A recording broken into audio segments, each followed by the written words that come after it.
The next fellow to have a seat with me needs no introduction, really. He's been on the country music scene for decades. John Rich, who has been a part of Big and Rich, Lonestar, a phenomenal solo career, a record producer, writer, amazing talent, and somebody who I've followed for a long time because I enjoy his music. But recently, I came across a project of his, a song, a video, and realized that John Rich is one of those guys who doesn't just play music for money. When he has an opportunity to change lives, to create awareness, to create a dialogue that perhaps isn't as loud as it should be, he does that. And I came across a song, a video of his called Righteous Hunter, which when you first watch it, it can be, disturbing a little bit because it delves into the world of human trafficking, of predators taking advantage of children. And obviously, my position on all that. I've been conducting predator investigations to catch a predator and currently take down with Chris Hansen for 21 years now. So I reached out to John, and he graciously joins me now from his home in Nashville, Tennessee. John, thank you for being here and having a seat with me. Chris, it's an honor to be with you. Yeah, I've been watching you for years, as has all of America. And man, we respect you greatly for what you've done, what you continue to do. The war is real. The bad guys are real. And I think you and I share this sentiment that on the righteous side of it, as the song says, the righteous hunter, the good people of America outnumber the bad guys 1,000 to 1. We just have to activate and understand how to effectively fight and defend against them. John, you've had an incredibly successful career. I'm sure your royalties are handsome and you could afford to kick up your cowboy boots and relax a little bit there in Nashville. But you keep at it as an artist, but also in this particular vein. What got you interested in human trafficking and speaking out, singing out, if you will, about this problem with predators in our country, around the world, really? So I have two sons. They're now 14 and 15.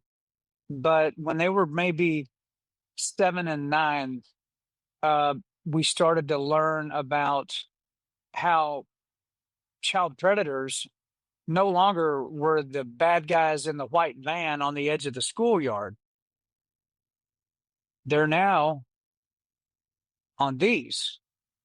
And as school, when your kids go into school, it used to be the chalkboard and it used to be a pencil and a number 2 pencil and paper. They transition them over to laptops. Even if you're on a team, you're on a baseball team, a basketball team, they've got, group me chats where the coach is talking to the whole team digitally. And so really your kid has to have some form of communication like that, or they really can't communicate. And you realize that when they get those devices, this is the realization I had as a dad, that every bad guy on the face of the earth is on the other side of that. Literally every single one of them. And as I delved into ways on how to protect my kids from these guys, how to set their phones, how to firewall them from the internet, how to really, really just make very narrow pathways.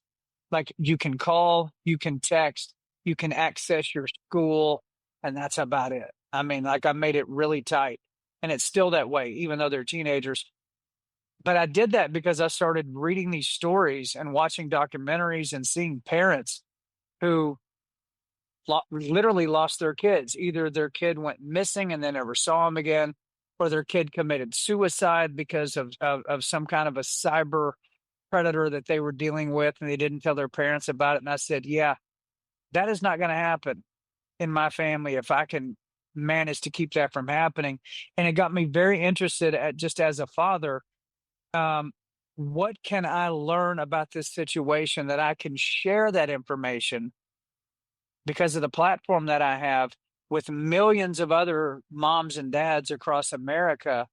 Tell them what I've learned. Here's steps A, B, and C, very simple things you can do to make your child what they would refer to as a hard target. So like the DHS, their advice is make your kid a hard target, meaning make it when a predator comes across your kid's profile or sees a picture of them or whatever, it's virtually impossible for them to communicate with your kid. And once they run into that, they move on and they look for a soft target. So how do you make your kid a hard target? So, Chris, I took that responsibility very seriously. I don't think a parent has a more important job at all, including making money to pay the bills. The most important job a mom or dad has is to protect their kids. And that's what set me on this path and led to songs like The Righteous Hunter. John, I couldn't have framed this better myself. And as we sit here today having this conversation, there's a debate in Congress about legislation to protect children online from sextortion, essentially a criminal from half a world away who pretends to be a young girl. They set a trap for the boy. He sends, risque pictures. Then they blackmail the boy. And we've got a huge documentary in the works that'll be out after the first of the year on that subject. And I have sat, like I'm sitting with you, with too many sets of parents whose children committed suicide because they were bullied and intimidated and extorted. And the child's mind at that age can't function and see their way through it. They think that this is all over because their social media profile has been compromised. That grandma or grandpa might see embarrassing pictures. And they didn't go to their parents to say, look, I messed up. Help me through it. And there are resources out there. But I say to parents all the time, you got to create an open space for your kid to come to you and say, I made a mistake. I messed up. Help me through this. And these are good kids this is happening to.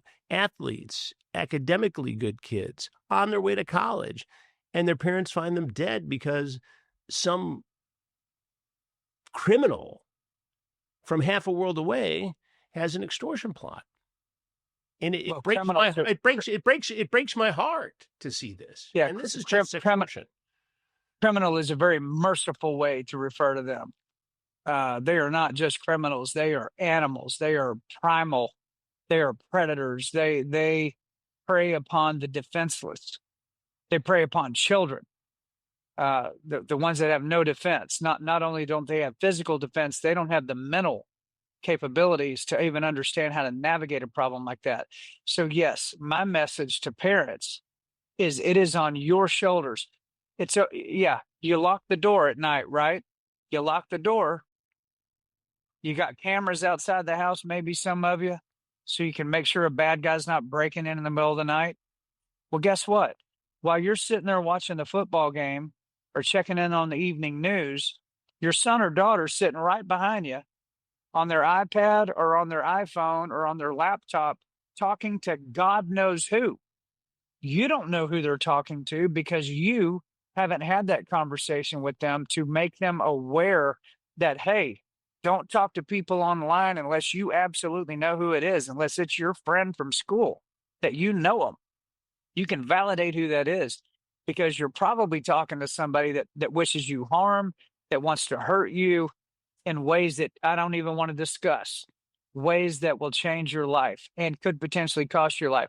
Moms and dads have got to come to grips with the fact that that is now a part of being a good parent. The game has changed. And so the way parents instruct their kids and the way parents put defenses up around their kids, and every good parent does, has to now include this cyber element. It has to. If you don't do that, you're being derelict in your duty as a mom or a dad. It's what I did. And trust me, it's an uncomfortable conversation. But you know what? My two sons, even at a young age, understood it. When I said basically this, boys, every bad guy on the face of the earth is on the other side of this right here. And you've got one. And they can get to you now.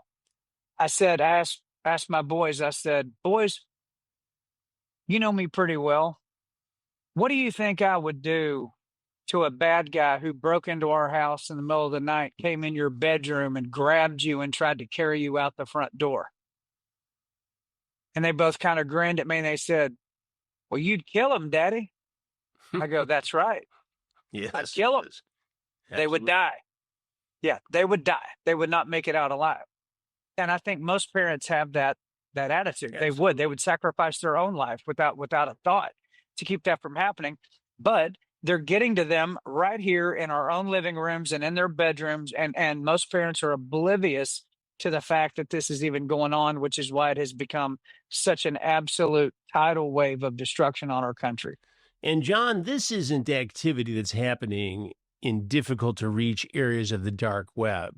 We've been investigating a child's online gaming platform that's used by adults, but it's marketed towards children, called Roblox, which is essentially a video game within a video game. You can go there, you can play games, you can develop games, and they can be accepted. There's a currency called Robux, and predators know all about this. I mean, this is a platform that's marketed to children as young as 5 years old. The characters oftentimes look like Lego characters, so it appears harmless. It's marketed as an educational tool, but more and more we're finding that predators go there to groom children, and then they get them off platform to a place like Discord, where they can commit all kinds of heinous crimes or have that child do something horrible like, create what is essentially child pornography. And they pay Robux to have this done. And I interviewed recently a tough guy, a former Marine. He can deadlift 716 pounds. And as a child 15 years ago, he was victimized on Roblox. And he was coerced by a predator. And this man, this big, tough man, broke down into tears, going back 15 years to tell the story. And here we are, 2025, and this company doesn't have the guts to sit down with me and do an interview and talk about whatever safety initiatives they're putting in place to guard against this. Not surprising that they're not willing to sit down with you. Let me give you a little biblical knowledge about damaging, wounding the spirit of a child. So you talk about the big, strong Marine who breaks down into tears. The reason he broke down into tears is because he went back to that point in his life when he was a little boy. And that happened to him. And he's never gotten over it. That wound is still there. That is still an open wound. That pain is still there. It's never been dealt with. I personally believe we have millions of young adults and maybe even middle-aged adults at this point in our country who have been victimized by predators when they were kids, and they moved on past it in their lives. They went on and got jobs, and they became moms and dads, and they, moved into society, but it never leaves them. It never leaves them. That is why it's such a heinous thing to do, such a devilish, really demonic attack. They come after the kids because they know the kids have no defense. And I really believe a lot of the problems we see in our society today, the insane behavior that you see coming out of so many people in our culture, and the lostness that they seem to have, like they just seem lost. I believe a lot of them were probably targeted, abused, hurt by an adult at some point in their life. And it happened, again, on these right here, these electronic devices. This was not a problem prior to the internet, as you well know, Chris. Prior to everybody having a cell phone, prior to the website, this was not really a problem. It was more like, don't talk to strangers. Don't take candy from strangers, right? That was the thing. Don't talk to strangers. But you let your kids ride out on their bikes and say, hey, just make sure you're back in time for dinner at 7:00, but you boys have fun. That does not happen anymore. That does not happen. The parents are too concerned about what kind of maniac might be out there that I may never see my kid again. So they say, no, stay in the house and go play Roblox. Go play Roblox with your friends. That's a safe spot for you to be. And thanks to people like you, you're blowing the whistle going, yeah, that's not a safe place to be either, because the predators have moved from the court square, from the public park and the edge of the school right into your house. They have invaded your house, and they've got your kid under surveillance, and they are manipulating your kid right this second. Let me give you a stat. So my son, my oldest son, he was 14 at the time, and my wife, went to a young men's group here in Nashville, Tennessee. It's moms and sons. It's a really cool thing. And they went to this meeting and they had an agent from the Department of Homeland Security. And he came in to give a seminar to the boys and to the moms. And he walked them through example after example after example of people their age and what happened to them. How did the predator get to them? What did the predator say? How did the predator present himself? Oh, as a high school cheerleader that goes to school right down the school from where this kid went to school. And the kid totally believed it. And then the kid realized this is not a cheerleader. This is some guy that's now threatening to kill my family and telling me if I don't send pictures of myself without my clothes on, he's going to post it, all this stuff all over the internet. And they wind up either suicidal, they wind up bearing that, and then they become an adult that can't function. All these things are happening. So my wife and son come home from this meeting, Chris, and my son pulls out his iPhone and starts taking apps and deleting them off his phone. Boom, boom, boom. Wow. Snapchat, gone. Discord, gone. Roblox, gone. And I'm like, what in the world did that agent say to you guys? And my wife said, her eyes are like bugged out. She goes, it was unreal what this guy was telling us. And so we took everybody's devices and started getting rid of any of the things that he said to get rid of. And that led me to a secondary thought, which was, man, there was 30 or 40 boys in that meeting. That message should be heard by the entire United States. Absolutely, it should, yeah. So I asked my wife, I said, did you get a business card or anything on this agent? She goes, yeah, actually I did. And she pulled it out of her purse. I emailed the DHS agent and I said, Agent so-and-so, that was such an impactful thing for my wife and son. All of America needs to hear this. And he emails me back. He goes, I totally agree. We go to churches, schools, youth groups, baseball teams, whatever. He said, but that's kind of above my pay grade. I said, well, send me up the ladder to somebody who can actually help me make this a national discussion. He goes, you got it. Well, it just so happens I've known Secretary Nome for 7 or 8 years now. So we went all the way up the chain. And my idea was, hey, let's take this exact seminar, this 60 to 90 minute seminar with the DHS agent and me, not me as a country singer, me as a dad, me as a guy that has a couple of kids I'm responsible for. Let's have this conversation on a live stream on X, on my channel, just at John Rich. And to date, there's been 9.8 million views on that 90-minute seminar where parents are sitting with their kids and watching the step-by-step, play-by-play actions that they need to take to make their kids a hard target, back to that phrase. And you asked me earlier, I write hit songs and I play big concerts, but man, there's a much bigger calling.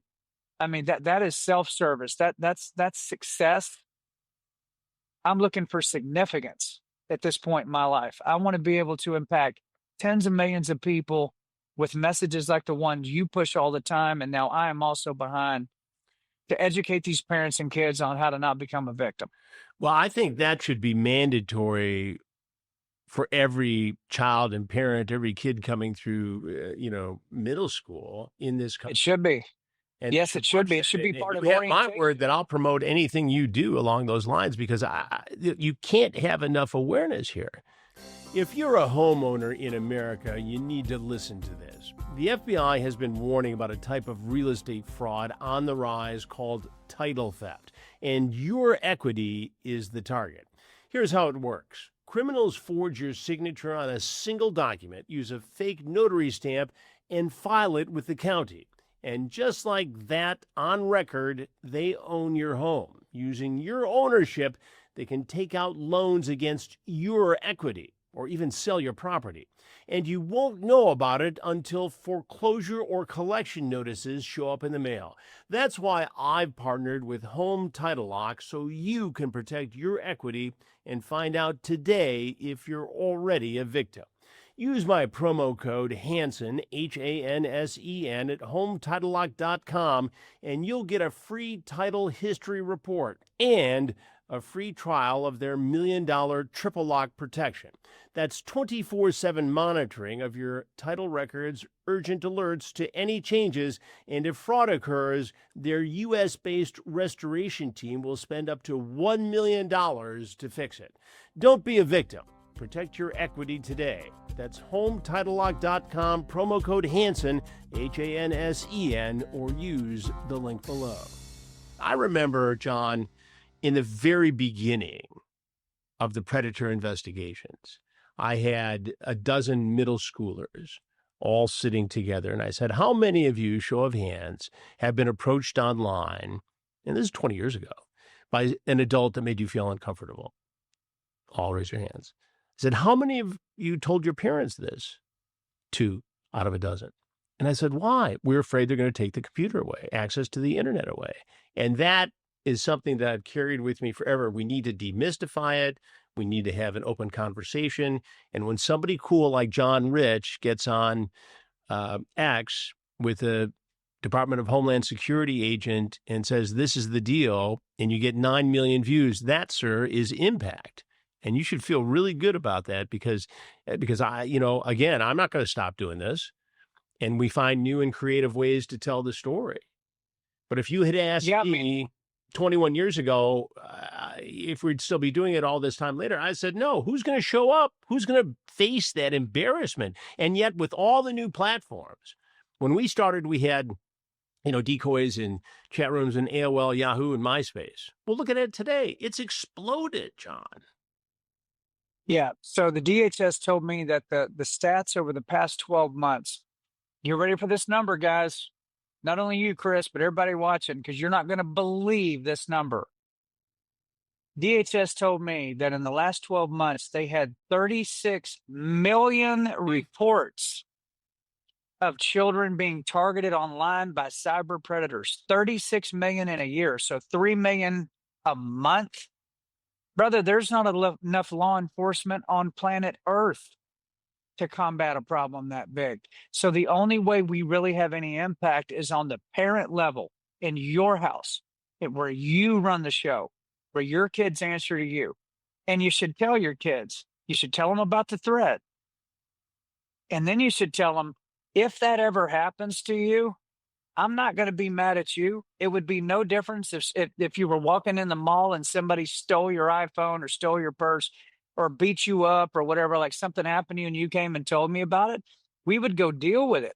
Like you would be a victim of that. You're not in trouble if that happens to you. You have to come to me and tell me and let me do my job. Let me put my dukes up and defend you and go on the offense for you. Parents have to have that conversation. Just listening to you talk, a thought entered my mind, Chris, that I haven't thought of yet, which is always my favorite thing when a new thought pops in my mind.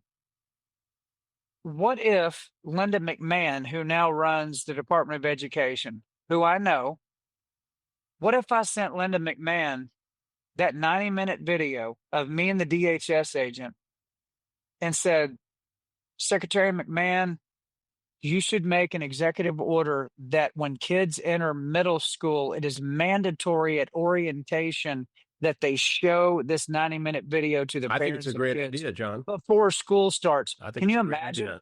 Preempt it? Well, you kind of said it. I'm like, that's a great idea. I think it should be mandatory viewing. And speaking of ideas popping into your mind, John, how did the idea for the song Righteous Hunter pop into your mind? I think that the American parent has the attitude in general of, oh, Lord, I just hope they don't come for my kids. Please don't come for my kids. It's a defensive posture. It's a hopeful defensive, cross your fingers posture. That is not going to get it done. We have evil hunters. Apparently so. 36 million reports in 1 year at the DHS alone. Armies of wicked people coming after our kids. And the American parent, if they decide to be, can be the most vicious, wrathful creature that God ever created when you threaten their children.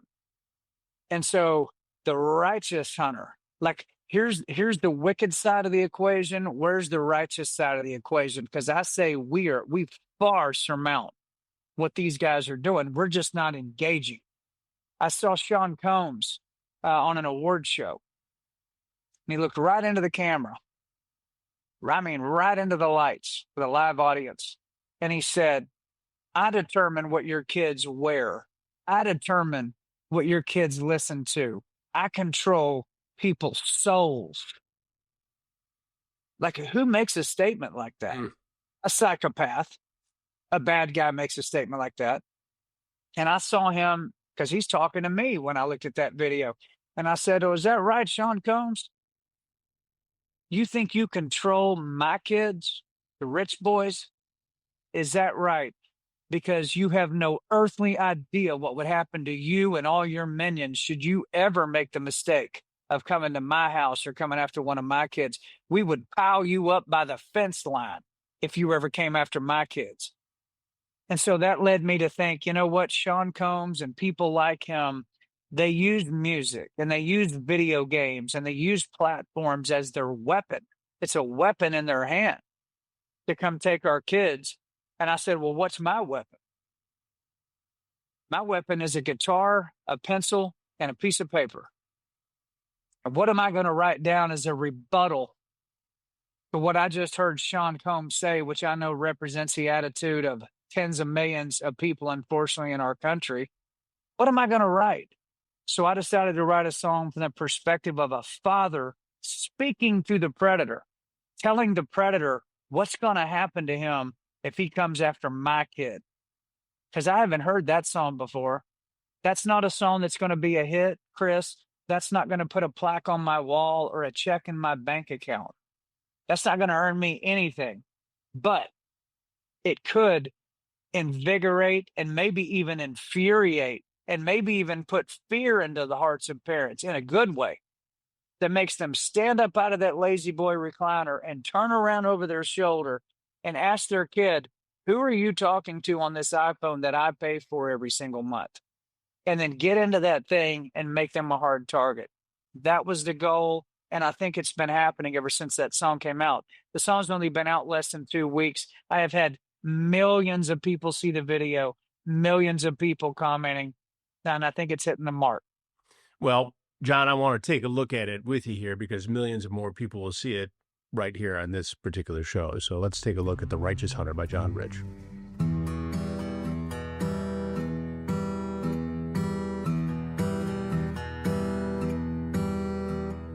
Evil runs around this town undercover, looking for a soul to take. But they better stay away from the righteous hunter, or hell is all they'll pay. 'Cause I can see you around the corner, and I know you're coming. If you had any sense, you'd run. But you ain't got a clue what a daddy will do. Better give your soul to Jesus while I get my gun. You better give your soul to Jesus while I get my gun. They try to steal away our sons and daughters, shrouded in the shadow of night. But we fight with protection of the Heavenly Father, and we ain't scared to die. Oh, and I can see you around the corner, and I know you're coming. If you had any sense, you'd run. But you ain't got a clue what a daddy will do. Better give your soul to Jesus while I get my gun. You better give your soul to Jesus while I get my gun. Now, it's a little bit graphic, and I don't mean in an offensive way, but in a disturbing way, John. I mean, you know, you're laying this thing out, but it's realistic. Yeah, and that was people yes. are reacting to this. I mean, again, as you said before we played the clip, you're not doing this for commercial success or royalties or putting checks in your bank account. You did this because you wanted to send a message to folks out there and get their attention. And what's been the response so far? It's disturbing to people because it is accurate. And I went to great lengths to make sure I got it right. And by that, I mean, I had in the room with me people who have spent decades doing what you do, which is hunting down predators, stinging these underground groups, rescuing kids. There was a lady in the room who was trafficked as a kid herself. Her name is Brooke. She's now in her early 50s, and she has run an organization that rescues kids from these situations that you're seeing in that video. 14,000 of them she's overseen the rescue of in 21 years. So she knows what she's talking about. She's seen the situation. So I invited her to the set. I said, Brooke, we're going to shoot this based on what we know as amateurs in this world. You're a pro. If you see a look on a guy's face that doesn't look right, if you see anything that we're doing in this situation that is not real life accurate, I want you to walk in front of the camera and say, cut, stop the shoot. You're the boss. She said, okay. Well, guess what?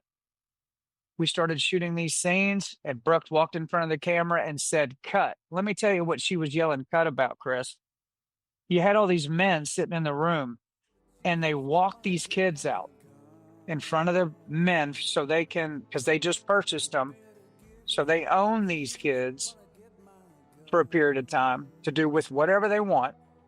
And these are all good guys in the video, right? These are actors. They're playing a role.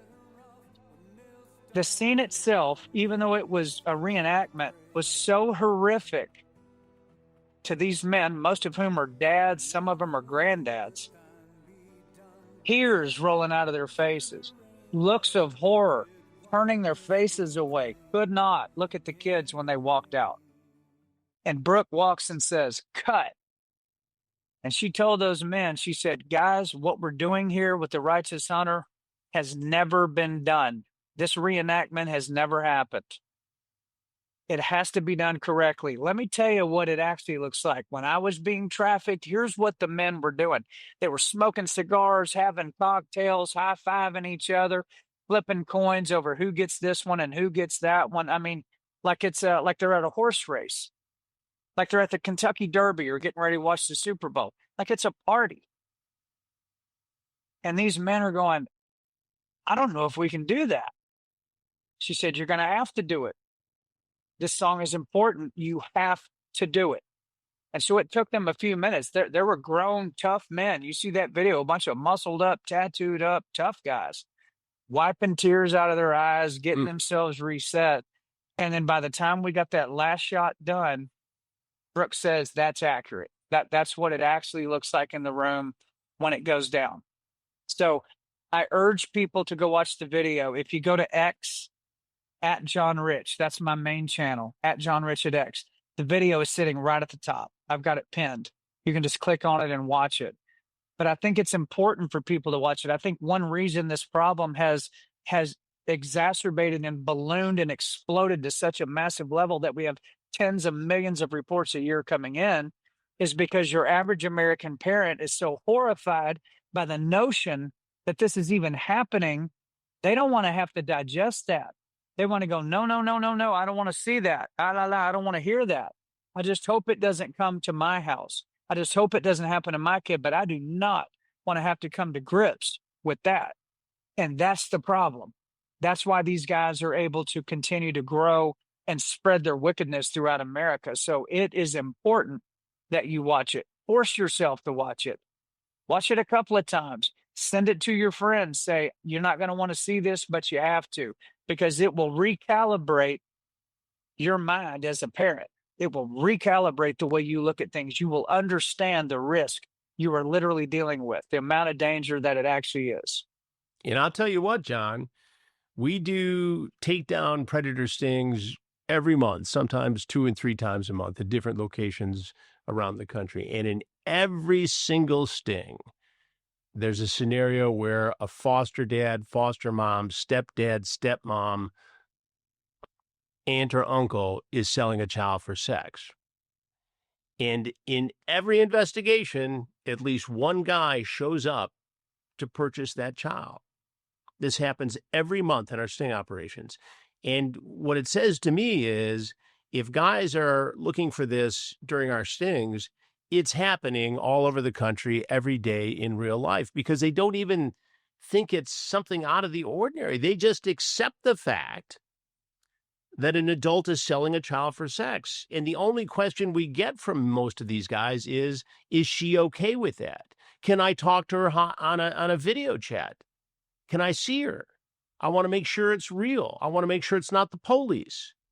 And we see this every single month. It's just for guys that like to talk like me and you. What do you say to that? I mean, well, I get a chance to confront them at least and put them in their place. Right. I get a chance to watch them get arrested and face prison time. I mean, most of these guys, right? We're at about a 99% prosecution rate, But it's shocking to me that somebody thinks that an adult would really sell a child, but it's happening. Yeah, their own parents or their uncles or their cousins or whoever. Yeah, you're exactly right. A lot of times family members are the ones doing it. So then that goes outside of your own house. Once you have your own house secured, if you think something's going on next door or down the street, you need to report that because it probably is. God gives you this internal instinct, like your spirit can feel if wickedness or evilness is around, if it approaches you or if it's nearby. You just feel like something's not right. If you get that feeling as a mom or a dad, you're right. You were correct. And you need to pick up the phone. You call your local police. You call the FBI, the DHS. Go online and go, who do I call if this is happening? And you call them and you turn them in. I mean, listen. It's so infuriating to me and sad simultaneously that it takes a guy of many words down to almost mute. I don't even know what to say other than the music I just put forth speaks for me. Like that music is so powerful, Chris, because it's not a speech. It's not a podcast. Music slips in between the cracks of the defenses of every human. We all have defenses that we build up around ourselves, but it is able to permeate and get in around those defenses and get down to the soul of the person, down to their actual spirit and impact them. And another great thing about music is it sticks in your head, doesn't it? It sure does. It sticks in your head. Sure it just does. Goes in there somewhere deep inside your subconscious. That song is in there. And from time to time, it will come back up and it will make you think, or it'll make you happy, or it'll make you sad, or whatever. This song in particular, The Righteous Hunter, I want it to crop back up in your mind from time to time to remind you what you're dealing with and that it is on your shoulders to defend your family from it. Well, John, I want to thank you for a lot of different things. Your advocacy, sharing your talent with the world, doing something that, could be viewed as edgy and maybe too much for people to see, but they need to see it.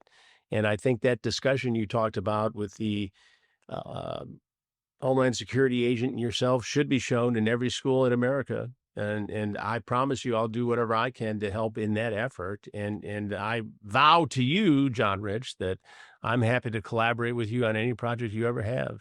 So we'll continue this conversation. Thanks for joining me today. I think I could go on for the next 2 weeks asking you questions and chatting about this, but I want to have you back on for sure. And I want to collaborate with you and in any way we can come up with to fight the fight.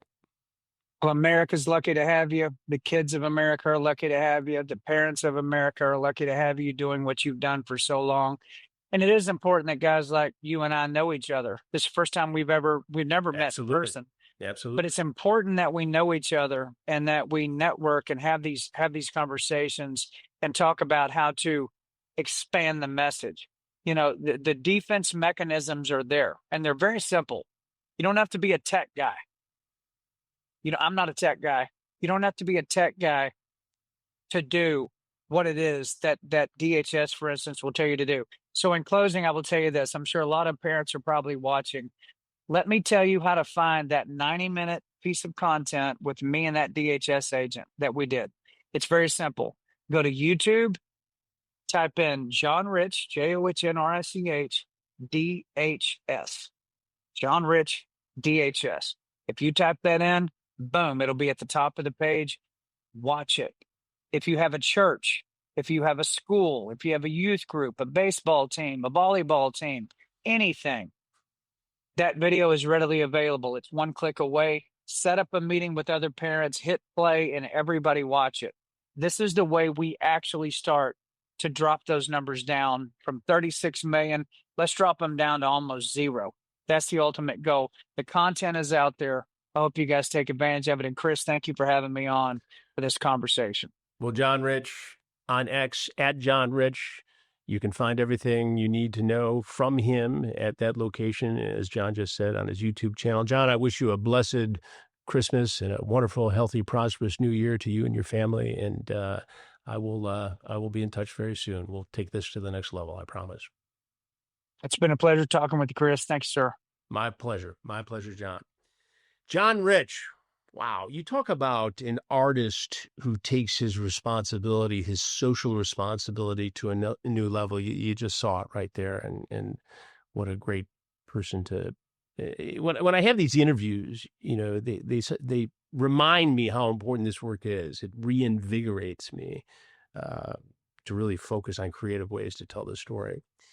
And I appreciate it. And we will have him back on again. Thank you for having a seat with me. I will see you next week at this very same place. And don't forget about the other podcast, Predators I've Caught. My streaming crime network is True Blue, TRUBLU. Watch trueblue.com for details. New Predator episodes, we call them Takedown, drop every single Thursday. In the meantime, I'll be watching. Happy holidays.